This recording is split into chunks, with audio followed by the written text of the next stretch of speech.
Tampoco creo que vaya a adoptar el primer ministro una línea radicalmente diferente. No, si no lo digo por la línea que adopte, pero si fuera al revés, si fuera Modi el que no va a China, diplomáticamente en China se lo tomarían también de otra manera. Quiero decir, pocos lugares tan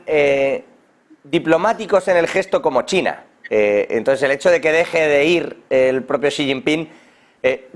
por eso os preguntaba la razón, porque no desconozco, decía Adrián, seguramente haya más razones, haya algo de fondo, igual tiene incluso otro tipo de agenda más compleja debajo, puede ser, pero os lo preguntaba porque en pocos lugares se cuida tanto la forma de la diplomacia como se hace en China, y es evidente que hacer eso, si se lo hicieran al revés, ellos lo tomarían como un desplante, evidente, y como tal habría que ver el hecho de que hagan y realicen ese gesto. Y aprovecho, mientras os retraslado esa pregunta,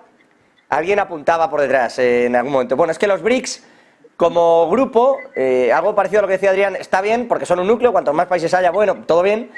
pero en realidad no hay una querencia, no hay un objetivo real detrás, salvo el sumar, y a partir de ahí buscar un club donde, según en qué momento, buscarás un socio. Pero no hay un objetivo real, no va persiguiendo nada concreto,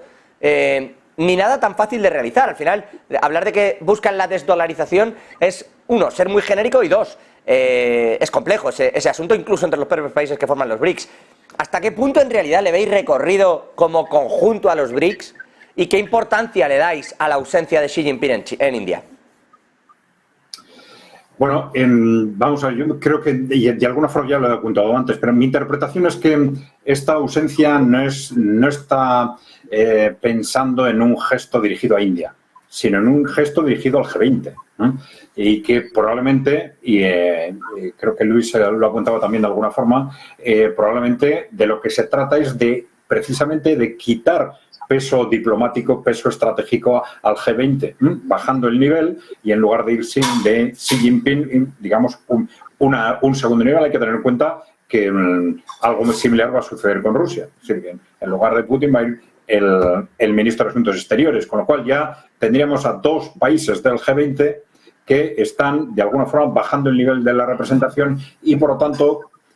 reduciendo el peso estratégico del G20. Es, como vosotros habéis dicho, es muy importante simbólicamente, pero yo no diría que mirando hacia la India, sino mirando al G20 como tal, ¿no?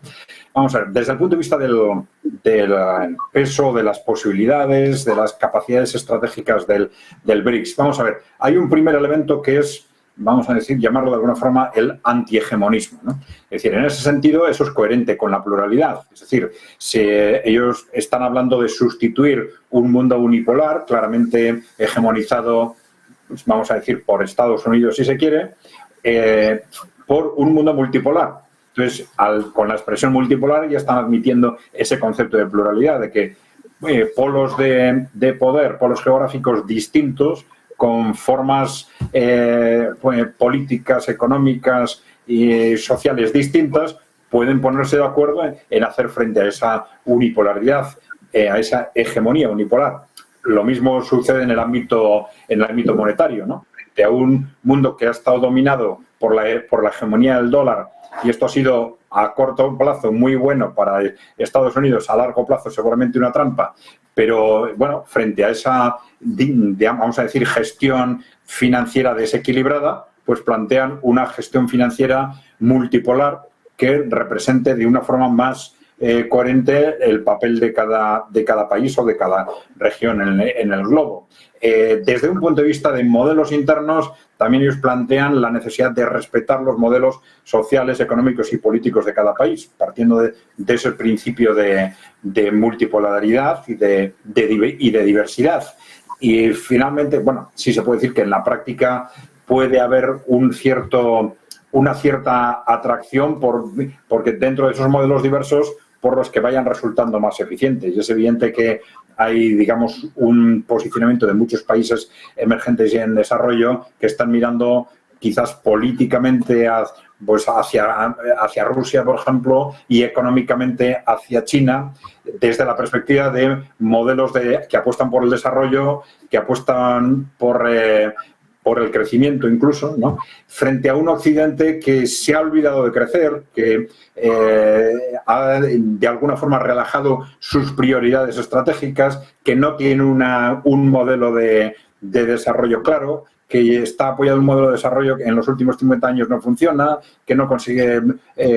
niveles de inversión sostenibles, etcétera, ¿no? Es decir, frente a ese modelo, seguramente Rusia y China están apostando por un modelo de desarrollo, pues también de sostenido y de amplia base popular, que le resulta bastante atractivo y que probablemente irá teniendo un atractivo en el conjunto de los países en desarrollo que se vayan apuntando a ese modelo BRICS Plus. Pero de cualquier forma, lo que están construyendo, yo creo que conceptualmente por lo menos, vamos a ver luego, evidentemente tendrán que surgir fricciones de todo tipo, ¿no? Pero que conceptualmente es coherente con ese concepto de multipolaridad frente a la unipolaridad y a la hegemonía tradicional de Estados Unidos, vamos a ver. En este sentido, quizá más por ese apartado de los BRICS, y me parece interesante la reflexión de Adrián de se busca algo de la política rusa y mucho de la economía de China también. Sí, porque al final no hay que olvidar que lo decíamos creo que la semana pasada, los BRICS ante todo surgen como una reacción al G7, luego G8, ahora otra vez G7, es decir, surgen como una reacción a ese club fundamentalmente de países occidentales, europeos y del entorno OTAN, es decir, países que cada vez iban teniendo mucho más peso, como China, Brasil, India, deciden agruparse. Pero como decía Adrián, no hay un objetivo más allá de ese, es decir, no hay un objetivo de unidad territorial, como pueden ser algunas organizaciones de carácter regional en cualquier lugar del mundo, la Unión Africana, la Unión Europea. No hay un componente de crear una zona, por ejemplo, de libre comercio, tampoco la hay, como la puede haber en otros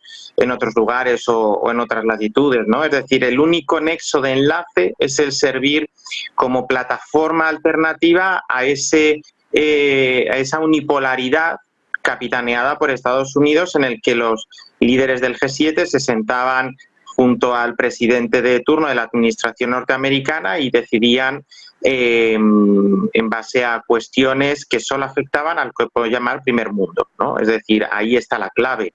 A partir de aquí, bueno, pues Rusia, que en un primer momento estaba dentro del G8,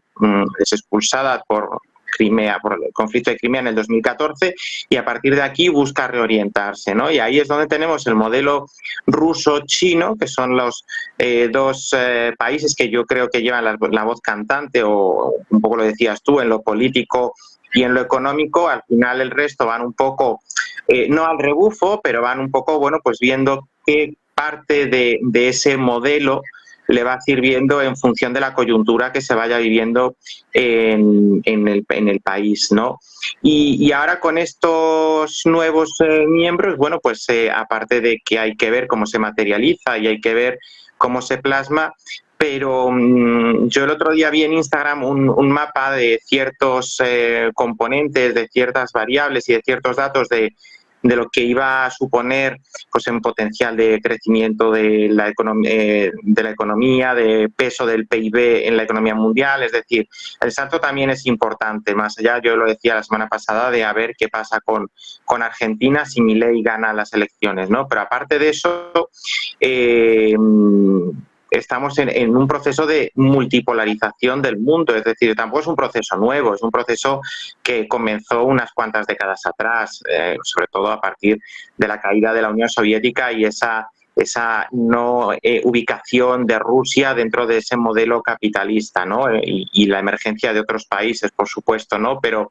yo aquí sí que lo encajaría dentro de una tendencia histórica que no es nueva, pero sí que a día de hoy está cogiendo mucho más fuerza, mucho más cuerpo, y que es un proceso que en los próximos años, incluso en las próximas décadas, pues será todavía mayor. Y tampoco veo en los BRICS, más allá de que puedan generar algo así como lo que en su día fue la serpiente europea, que era una banda de fluctuación de los tipos de cambio, tampoco veo que los BRICS puedan llegar a crear una moneda común. Es decir, es que ahí no hay ningún elemento de integración más allá de lo que mencionaba, ¿no? De ese interés de surgir y de aparecer a ojos de la sociedad internacional como una alternativa a ese grupo que era el G7. Bueno, todo esto con los BRICS, y vamos a ver qué sale y qué no sale, porque cada vez más parece eso, un club donde económicamente a veces puede convenir y a veces no, pero desde luego no parece un club político, más allá de que alguno, como decía Adrián, se pueda fijar en el asunto ruso o de este tipo de mapas que uno encuentre y de repente convenga, como dice Luis, pero es verdad que parece un club, desde luego, donde las decisiones no van a ir más allá que determinados rescates, como el que acude a una ventanilla del FMI, si me permiten, va a ser más o menos el camino que lleva. Les quería preguntar, estamos en Toledo.